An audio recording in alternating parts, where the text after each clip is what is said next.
Fête Patricia, bonjour Aimé, bonjour aux très nombreux téléspectateurs de Canal 2 International. C'est la seconde partie de la revue de presse. C'est donc le 8 mars, journée internationale des droits de la femme. Ouvrons donc ce matin avec le magazine Défis actuels qui s'intéresse à la femme, à l'affiche. La ministre de la Promotion de la Femme et de la Famille qui répond à une interview du magazine, Marie-Thérèse Ondoa Abena, déclare que beaucoup reste à faire pour promouvoir les droits des femmes au Cameroun. Katitolo. Alors, Maïramou, il faut dire que Marie-Thérèse Ondoa, ministre de la Promotion de la Femme et de la Famille, a fait en quelque sorte le scanner sur la condition et la situation de la femme au Cameroun. Dans une période bien déterminée, elle répond donc à cette interview du magazine Défis actuels pour dire que les problèmes des femmes restent complexes et transversaux. Leur prise en charge appelle une approche holistique et concertée, car ce qui va mal dans un secteur affecte nécessairement la situation des femmes dans d'autres secteurs et vice-versa. Marie-Thérèse Abena précise que chaque édition de la Journée internationale de la femme au Cameroun, comme partout ailleurs d'ailleurs, s'organise autour d'un thème. Et vous connaissez évidemment le thème retenu cette année, les femmes dans un monde du travail en pleine mutation, planète 50-50 d'ici 2030. Elle précise donc que ces thèmes retenus chaque année correspondent à des centres d'intérêt ou à des points de préoccupation pour les États en rapport avec les problèmes à résoudre et les stratégies en mettre en œuvre pour parvenir à l'égalité. Une fois de plus, on parle encore d'égalité des sexes et surtout baliser les voies du développement durable tout en consolidant les acquis en matière de justice sociale, de protection des droits. Tout à l'heure, vous avez parlé des droits de la femme. Cette année, la communauté internationale met donc un accent particulier sur la parité entre hommes et femmes et insiste sur la nécessité de garantir un taux de représentation féminine de 50% dans tous les domaines de la vie active. Ce 8 mars, le quotidien La Nouvelle Expression revient sur un sujet d'actualité. Il s'agit de la crise anglophone. La principale interrogation en grande une est de savoir comment le pouvoir résiste aux pressions. Rappelons que le Premier ministre Philémon Yon, chef du gouvernement, est à Bamenda depuis lundi. Son rôle est donc de convaincre l'ensemble du corps éducatif et du corps enseignant à reprendre le chemin des classes. Alors, Yon Philémon est dans la région du Nord-Ouest, il faut le préciser pour la deuxième fois. Et vous l'avez dit donc depuis ce week-end, mais selon un observateur averti des pratiques du régime qui restent formelles, il nous affirme quand même dans la Nouvelle Expression de ce matin que Yon Philémon ne va pas au Nord-Ouest pour négocier.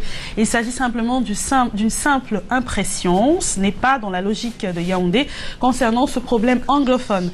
Alors le président de la République, Paul Biya, avait déjà donné le ton dans son discours de fin d'année, nous l'avons tous suivi. S'agissant de la crise anglophone, Paul Biya déclarait notamment par le fait d'un groupe de manifestants extrémistes manipulés et instrumentalisés.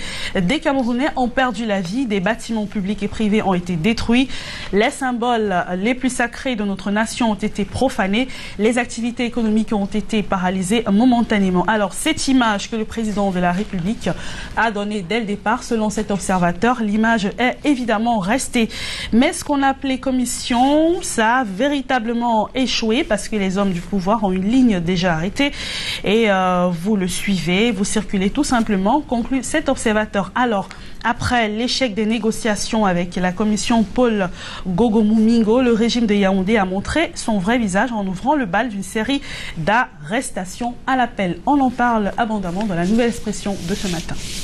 En économie, Info Matin parle du supplice entretenu par le Fonds monétaire international. Selon le quotidien, les mesures proposées par les institutions de Bretton Woods vont tout simplement étrangler les fonctionnaires. Alors, Maïramou, le ciel semble s'alourdir entre les institutions de Bretton Woods et le gouvernement camerounais. La morosité économique ambiante serait, apprend-on, la pomme de discorde entre le gouvernement et les grands argentiers. À l'issue de leur passage au pays des lions indomptables, le Fonds monétaire international exige dès tout dit le retour au rigorisme économique. En termes simples, sous la pression des grands bailleurs de fonds internationaux, il est question pour les pouvoirs pouvoirs publics d'engager un certain nombre de mesures d'austérité visant une gestion rigoureuse de la dépense publique capable de susciter la soutenabilité de la dette camerounaise. Alors pour le FMI, l'économie de notre pays, quoique jugée résiliente, subit de plein fouet la chute drastique du baril de pétrole et de certaines matières premières telles que le fer de Mbalam. Une dépense publique rigoureuse comme mesure austère.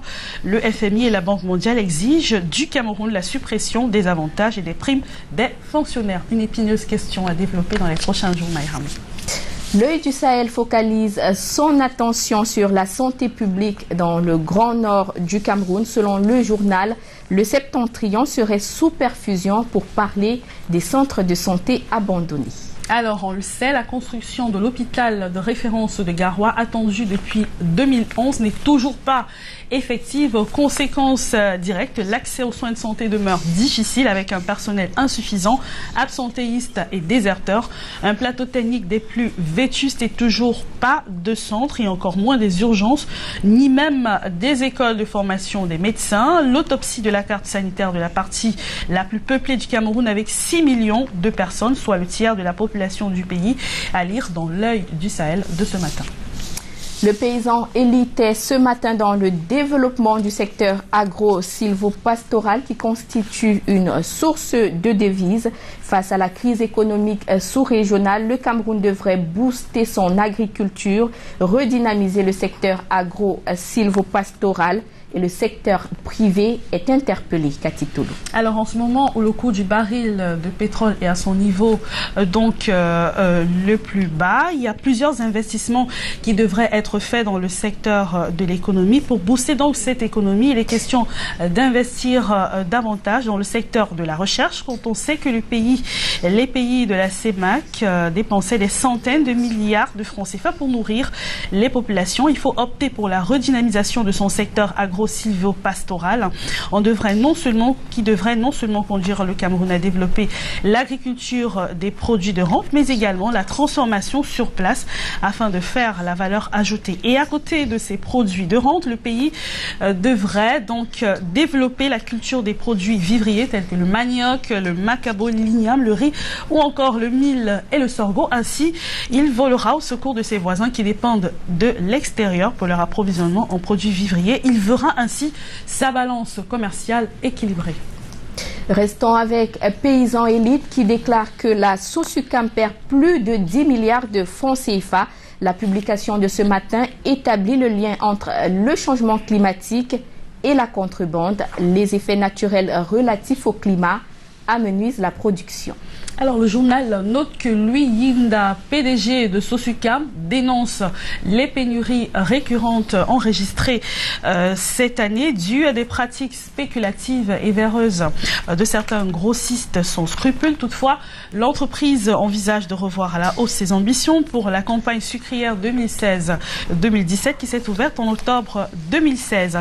La publication de Kana dans Paysans Élite de ce matin révèle que 53 000 tonnes de sucre ont été néanmoins vendus en 2016, ce qui a constitué une belle performance, surtout quand on sait qu'au mois de mai de cette année-là, le service de stockage, expédition et logistique de l'entreprise sucrière se plaignait de n'avoir livré que 8 000 tonnes de sucre par mois. Toujours au sujet du développement agricole, Paysans Élite déclare que rien n'est possible sans la botanique, cette branche de la science qui est toujours méconnue des populations. Alors, il faut savoir que les végétaux ont une part importante de la vie sur Terre, tel que déclaré dans ce journal de ce matin. Ils fournissent la nourriture, les fibres de carburant et des médicaments qui permettent aux autres formes de vie d'exister, bien évidemment. Qu'avec le rapport, le Cameroun peut largement lutter contre l'insécurité alimentaire. C'est d'ailleurs à quoi c'est toujours attelé l'herbier national du Cameroun, HNC, fondé en 1948 par René Letouzé, spécialiste incontesté de la botanique forêt du Cameroun. Merci beaucoup à toutes les deux, Naïramou et Cathy Toulou. Il va arriver d'une manière assez sporadique. Tout à fait, c'est un plaisir, hein, mesdames, il faut le dire. Merci beaucoup pour la revue de presse de ce matin. On aimerait bien vous y voir plus souvent. Je disais Cathy Toulou, et Catherine Moukouri, c'est vrai qu'a priori, il n'y a pas... C'est la même équipe. Oui. Donc, il va arriver de manière assez sporadique. C'est le seul coq de la basse-cour. On leur propose un petit service ce matin. C'est très bien. Merci. Un service fait par Aimé Moukoko. Il faut dire que les hommes sont à la cuisine ce matin pour servir les dames. C'est un plaisir pour nous. Nous nous sentons honorés, Aimé Moukoko. Merci encore. Mais moi, je ne prendrai pas du jus de fruits. Je vous vois déjà arriver avec du jus de fruits. Doucement, hein, pour moi, ce sera du café. Sentez-vous honoré de ma présence. Alors, avec le sourire, s'il vous plaît. Pour un souci de régime, voilà. Roméo, un micro. Je préfère le café le matin. C'est bon. Aimé Moukoko, vous croyez au marché? Le service n'est pas parfait, mais... Son commentaire. On vous croyait au marché ce matin, Aimé Moukoko. Qu'est-ce qui s'est passé? Merci, Aimé. Merci. Je crois que je vais prendre du pain. C'est du pain complet. Du pain? Oui, justement, c'est une bonne source d'énergie. J'ai besoin d'un petit mouchoir. Justement, c'est une bonne source d'énergie. Vous savez, étant donné qu'on va dépenser beaucoup d'énergie aujourd'hui, donc on aura besoin de se revigorer un temps soit peu. Alors, du pain pour vous aussi. Oui, merci. Voilà. Alors, avec ça, on reviendra très souvent à cette tranche d'antenne matinale. Et vous serez les bienvenus. Pour l'instant, il nous sert le petit déjeuner. Tout à l'heure, il sera du côté du marché, vu qu'il a pris certainement un peu de retard. Il ne s'est pas expliqué. Pourquoi tu n'es pas encore au marché, Aimé? Écoutez, mesdames, c'est vrai qu'aller au marché très tôt, 6h30, c'est facile quand on est à la maison. Mais je crois que je devrais revoir ça, mais tout à l'heure, hein, ça va se faire. D'accord. C'est trop facile de faire le marché. De table. Il n'y a pas question d'habitude. Alors, des mouchoirs, vous, ça va? Vous avez besoin de quelque chose aussi? Ça va, ça Pour ira. vous, ça va? Et le menu de tout à l'heure, à midi, le repas sera prêt? Non, je crois qu'on va faire un bon poisson, ou alors de la viande. Mais je pense bien aux pâtes de porc, parce que j'adore faire les pâtes de porc. Donc je vais essayer de servir tout le monde. Vous voulez quoi, vous? Le njapche? Non. Passez les commandes. Gombo.